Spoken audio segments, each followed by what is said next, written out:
Hello and welcome back, Shark Heroes, to another episode of Deep Dives with Sharks. I am the host here. My name is Alex. And for those of you joining us for the first time, welcome in. And for those of you that are returning, I am very happy to see you here again. We officially have Shark Week versus Shark Fest 2025.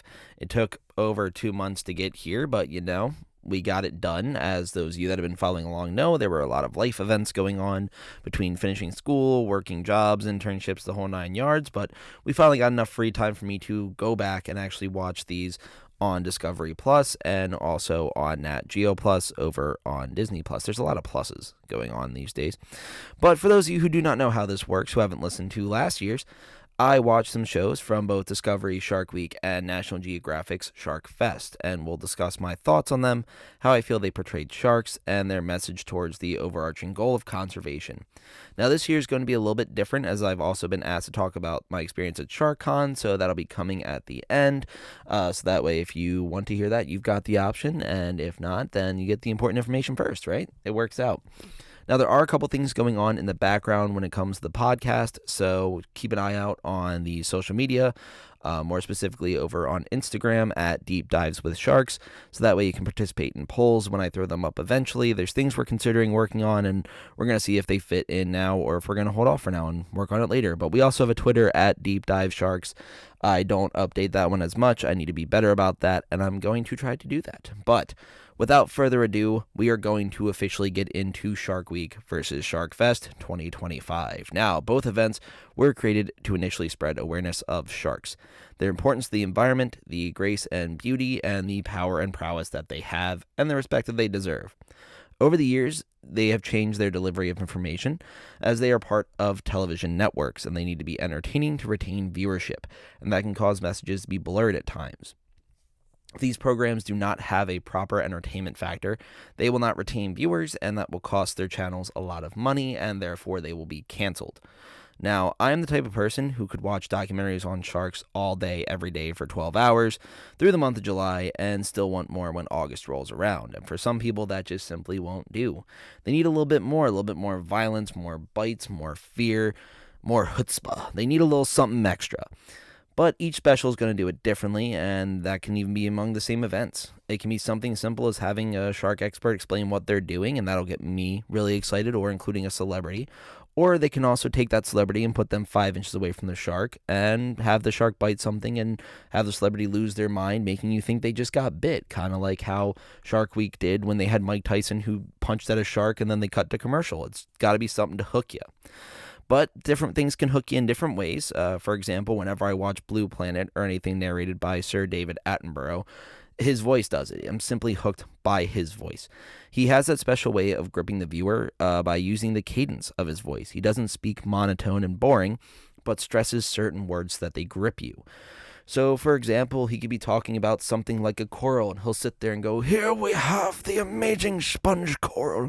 It does its amazingness by sitting here and absorbing the sunlight, and it has no defense to the sea turtle that eats it." And the entire time, I'm hooked simply by the way he delivered that. Now, that is a horrible impression. Thank you for sitting through it, but that was to let you know who David Attenborough is. But all that is simply to say that Shark Week has to make money for Discovery the same way that Shark Fest needs to make money for National Geographic. But I feel that one has leaned more into an educational message while utilizing entertaining factors, while the other is simply aimed to entertain their audience even if their message spreads fear around sharks. Now, all of this will, of course, be wrapped up in a nice bow at the end, but for now, we're going to get into the shows. And starting with Shark Week, we've got Belly of the Beast, Bigger and Bloodier.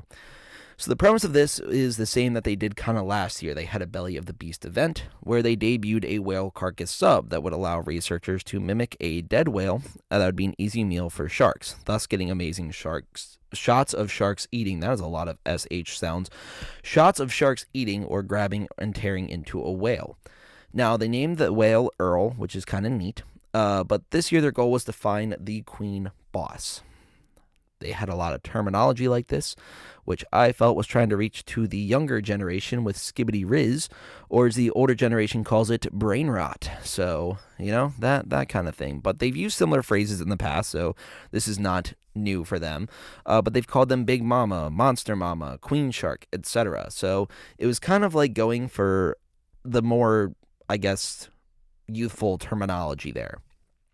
But they wanted to get a large female to do a lot of damage on Earl. A large issue I have with this is last year they had a system that could pump a lot of material through a hood that would mimic when the whale would fill with gas and then it would explode.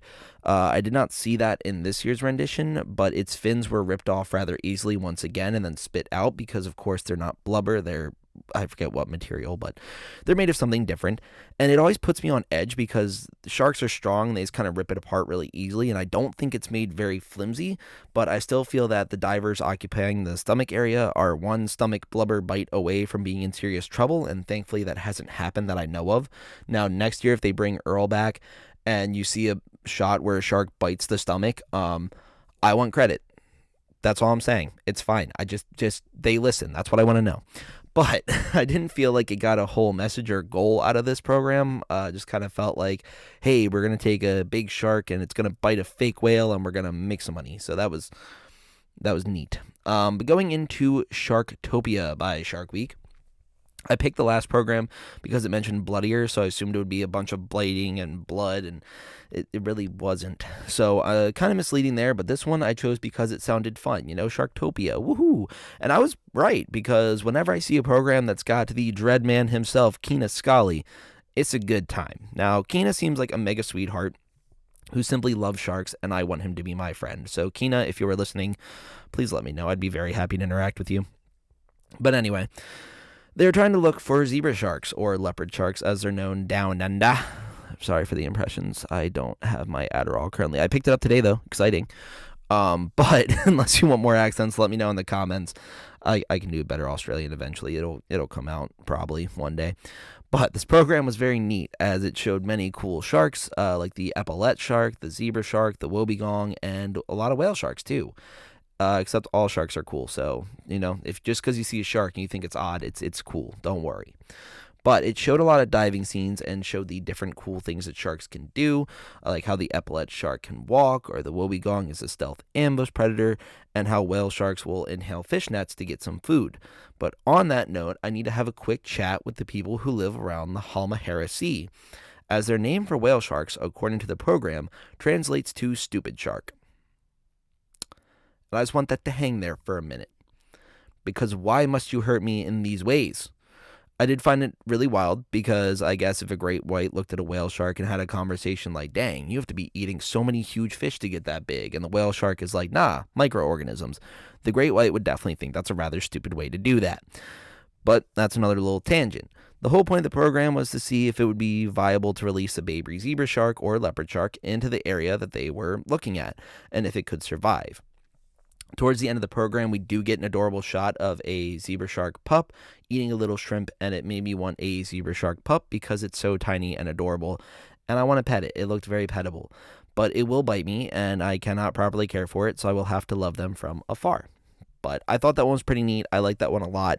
It did kind of do what I hoped the programs would do, which was showcase the beauty of different sharks, showcase a lot of them, and it did a great job at that. So that one I thoroughly enjoyed and definitely recommend watching that one. Now, we do have Shark Week, Caught When Sharks Attack. This one sucked. I'm just right off bat. I'm just going to say it. It was trash. I did not like it. It was just footage of people getting bit by sharks with little to no explanation and being like, oh, they could die. Like, dude, shut up. Like, come on, stop. They had input from shark experts such as Dr. Chris Lowe, which a huge shout out to him. I got to see one of his talks at SharkCon, which I'll talk more about that in a little bit. But there's just nothing but panic and cutting off the shark experts, so it seemed sharks are scary and horrible. At one point, they acted shocked because a shark eats a dolphin. Yeah, that happens. Like, they also eat fish. Whoa, weird.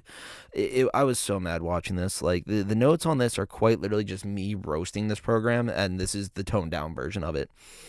At a certain point, they mentioned that a great white gives a spearfisher the stink eye, quote unquote, after he shot a fish, and then shoved the shark. The shark just kind of looked at him. You shot a fish, and the fish is freaking out, and the shark stole your fish. Like, I don't know what the surprise is. Like, let me set up a scene for you real quick. Imagine you're at home. You're playing some good old Scrabble, as one does. Maybe some Farkle even, And an alien comes into your house, goes to your kitchen, pulls out some ground beef from the freezer, cooks it into a beautiful cheeseburger with your favorite toppings, or for those of you who may not eat meat or animal products, a lovely lentil bolognese. And you eat it. But your alien guest gets annoyed with you for eating it for reasons you don't quite understand. Congrats, you are the shark in this situation. It was dumb, but it makes just as much sense. You took a thing the shark eats regularly, made it even easier to eat, and you got surprised and mad at the shark that it stole your fish. Like, it does not make sense. The announcer in this program also loved interrupting the shark experts just to contradict anything they said, which was really cool, dude. Like, so cool. I'm really glad that a person with a deep voice was like, oh, this shark's giving the stink eye. Like, no, it was so annoying. Like, at one point, I remember Dr. Lowe was talking, I can't remember about what. It was something with a great white and the spearfisher. And he was like, yeah, things like this will happen when you shoot their prey, but they happen to do these things. And you see him open his mouth to say another line and they cut. And you're like, he was going to add to that, man. And I'd rather hear what he has to say instead of, this shark's giving the stink eye.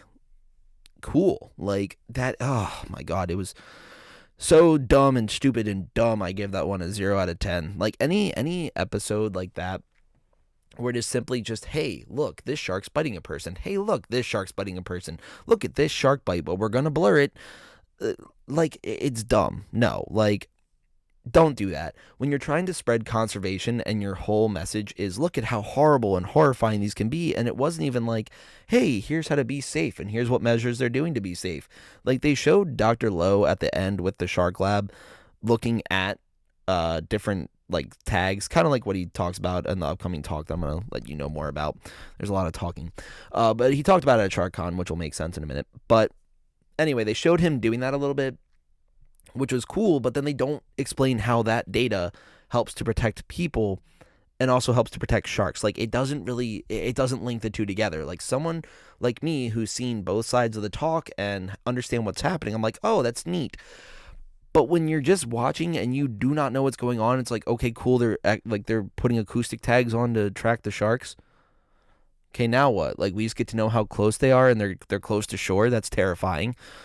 That's really all you get. So that program irritated living daylights out of me. 0 out of 10. Go watch it if you want to, but oh my God. Anyway, moving on to our Shark Fest shows. We're starting with Shark Beach with Anthony Mackie.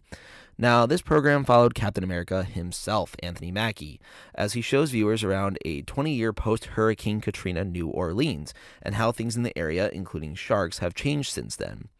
The program took us around the bayou and gave us a look at how sharks are interacting with fishers offshore as well as closer to the city.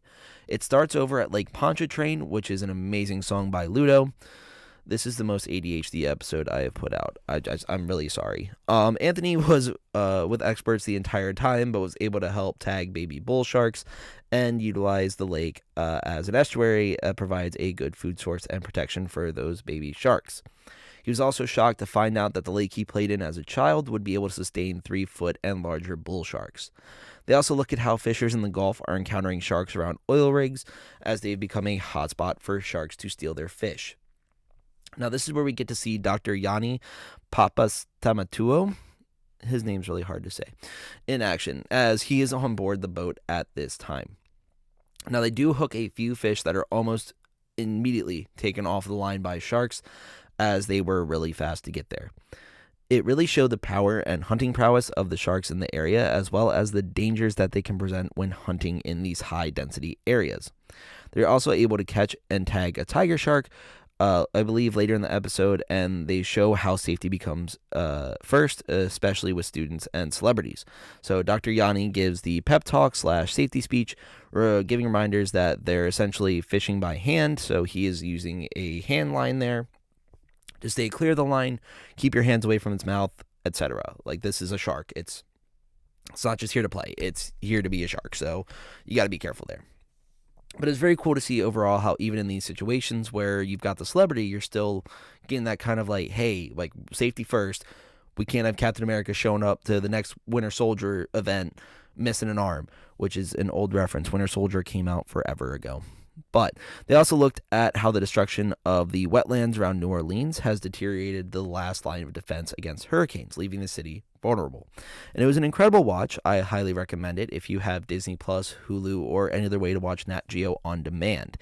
Now, I did get interviewed about this program at Shark Fest, Shark Con, hosted by Shark Fest. Surprise. And they used everyone else's interview but mine. It's fine. Everything is fine. But what I will say is you are right now going to get a look as to what I had to say about that program. Congratulations. But I will say, growing up in Maryland, we had a couple hurricanes come through. We had Isabel that came up the Chesapeake Bay and did some damage. Living in Central Florida in the past couple years, we've only had a couple that have caused a few issues, but nothing too crazy. Even living in Maryland when Hurricane Sandy came through, that hit mostly New Jersey. So I myself have not been in anything that really was over a Category 1, I think, if that. Yes, because Isabel was a Category 1. I don't think anything else has been. So seeing the flooding and the damage that occurred around Maryland, we were pretty much up and running before fall hit. We got in there, cleaned everything up. From what I remember, the Annapolis had flooded a bit, but once the waters receded, the flood damage was taken care of, and people were okay for the most part. But seeing the absolute damage and just the utter shock of what a storm can do to an entire city 20 years later is crazy. They did also show how the house that Anthony Mackie was in when Katrina hit and the levee behind his house that broke.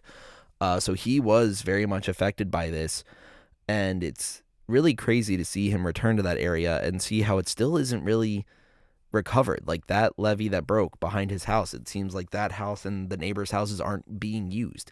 It's so wild just overall, because that is something that I can't even comprehend. And yeah, that's just an amazing program. I definitely recommend it. But going on to Sharkano, Hawaii. Now, this program follows Dr. Mike Heighthouse and Dr. Frances Fairbaugh. I'm not sure how to pronounce her last name. I apologize. As they explore the area around Hawaiian Islands and the Hawaiian volcanoes. Now, they are mostly exploring how tiger sharks interact with the environment and the sharks around them, but also examine white-tip reef sharks, whale sharks, and others in the area that benefit from these volcanoes. They aren't looking at sharks that live inside volcanoes, to be incredibly clear. Sharks aren't swimming around volcanoes that we know of, as it is very hard to get inside of a volcano and not die. It's rather hot. But it's not impossible. Something could live in the volcanoes. We just don't have the ability to get in them. That being said, don't go jump in a volcano to try to pet lava creatures if they exist. I feel I shouldn't have to say that, but I'm just covering my own butt here. It's something that could be possible in the future, but for right now, we don't have the ability. But this one, it was a really beautiful, relaxing program that showed the power and beauty of sharks in the area, even having a tiger shark going for bait out of the water, feet away from Dr. Mike's head without him panicking or being worried. He simply exclaims about its beauty or the power, like, whoa, would you look at that? Like something along those lines. And it was really cool to see, especially coming off of watching the look at how many sharks bite people every year. Okay, cool, thanks.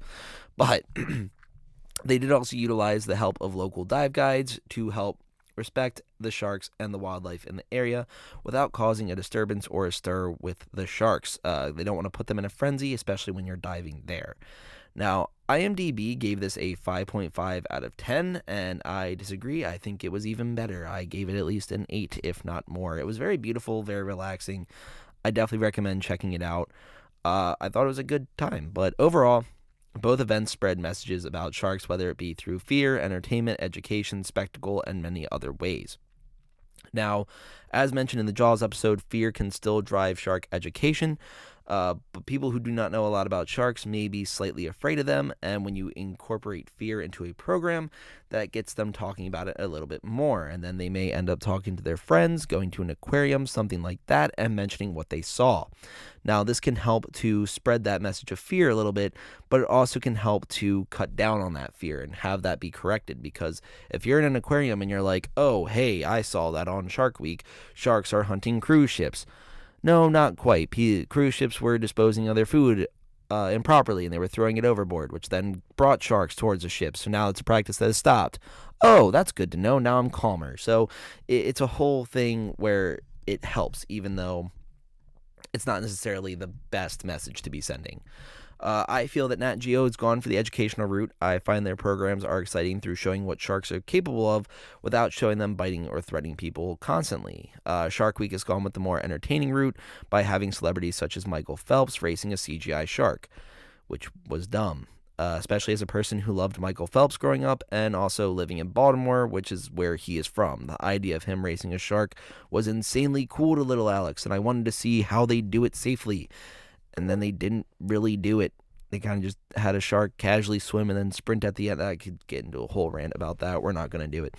But Shark Week aims to pick the most relevant celebrities, like having Wee Man and Johnny Knoxville on when their movie's coming out, or having Tiffany Haddish around when she's involved in a lot of projects. But Nat Geo does similar things with Anthony Mackie or Ross Edgley. But instead of putting a CGI shark versus Ross Edgley, they showed why he had a passion about sharks and showed how he was going to go against 4 different sharks in different aspects, such as breaching, eating, speed, and agility, and see if he can outshark a shark, which even he sets up as a pretty insane goal. They set it up to where they'll show what the shark can do, and then they show him training for it, and then show him trying to compete as well, and not really getting close. But since Ross Edgley is a person who is an insane athlete, and I think he has, I forget what the number was, it was some insanely high percentage of muscle mass for his body, but the man is just an athletic, mind-blowing person. It is nuts. The dude can do such incredible athletic feats. That's what I'm trying to say. There we go, we got there. But the way they showed this on Shark Fest, I felt was much more interesting than having him be going up like, I'm gonna race a shark, and then having him train for months to race a shark, and then getting in there and being like, yeah, it wasn't even close. Like, they were like, hey, we're going to have him train for a couple days. He's been training his whole life to do things like this. He swam the English Channel a couple times, you know? He's got, like, the world record for that or something. And we're going to have him, who's already trained, instead of having him train for months as if he's in a fight, we're going to just have him do what he can do. And if he does great and somehow outsharks a shark and can somehow breach out of the water, incredible. If he can't, well, there you go. He just can't. So I like the way that they put it, because it's an insane task as is. It's kind of funny, but I love the way that they portrayed it. I do still love both events, though. I know this was kind of putting down some of the Shark Week shows. They were just kind of the ones that happened to pop up first on my feed. I tried to watch different ones from different days. Like I said, I was a little bit busy that week, so I didn't get to watch the full week or all of Shark Fest. I caught a lot of it when I was at work, so like watching through like captions, which isn't the same. So next year should hopefully be a good one as well. But now we go on to Shark Con, and this was my experience there. And as I mentioned earlier, Shark Con was, of course, sponsored by Shark Fest, so it caused me probably be a little bit more biased towards Shark Fest this year as well. But I did still love both events. Now, going to SharkCon, I bought a 2-day ticket so that way I could participate in both days of the event, which took place at the Expo Center at the Florida State Fairgrounds in Tampa, so I did not have to travel too far to get there. Now, I had no idea what to expect when I got there. I had never been to any con before, Comic-Con, anything like that.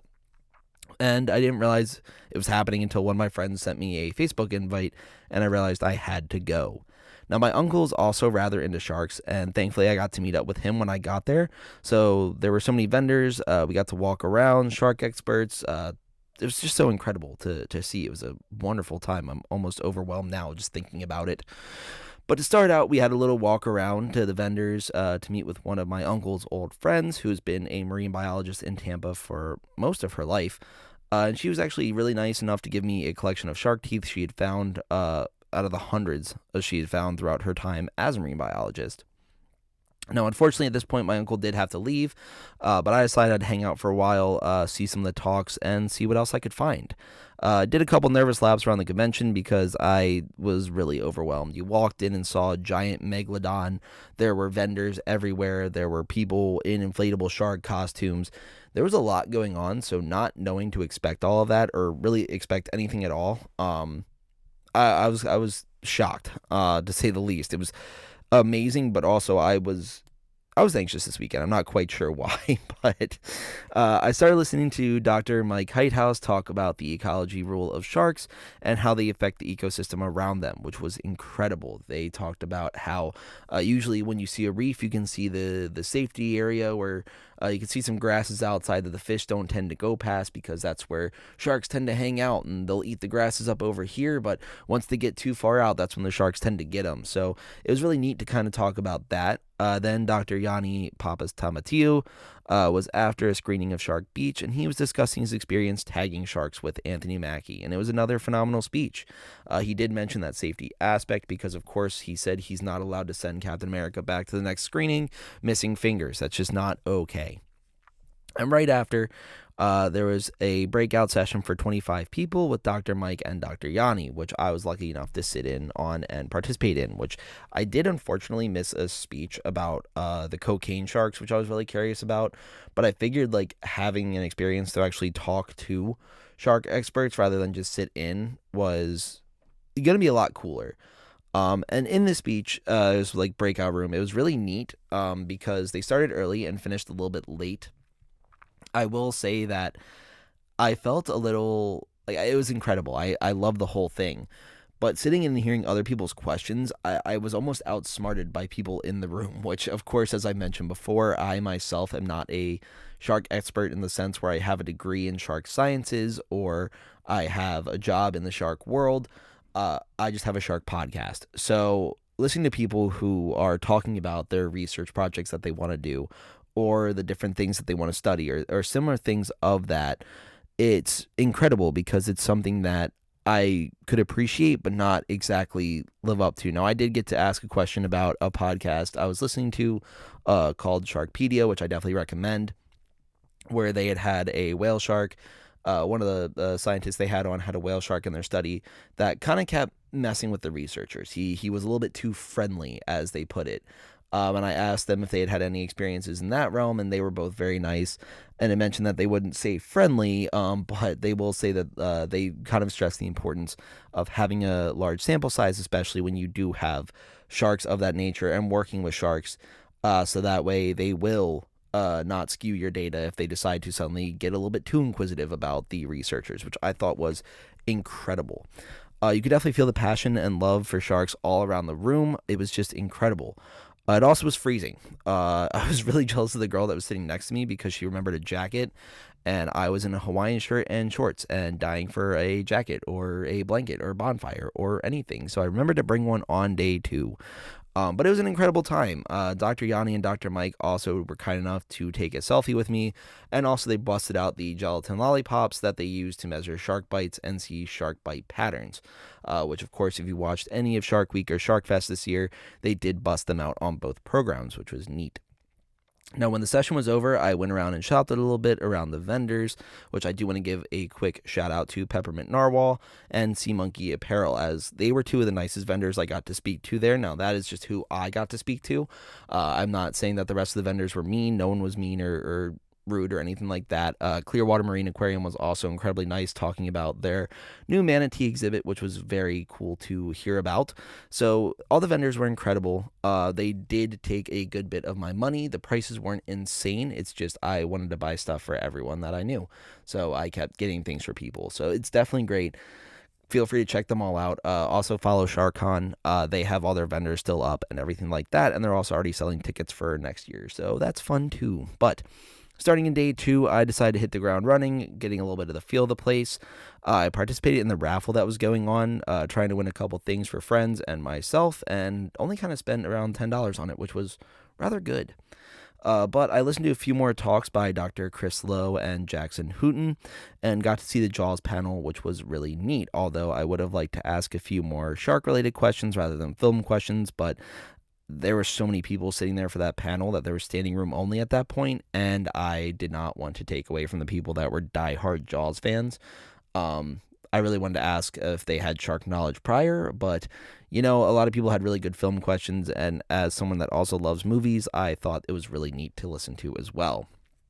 But just to sit back and watch was great as well, and I got to listen to Dr. Chris Lowe talk about his experience with tagging sharks over in California and working with students at the Shark Lab.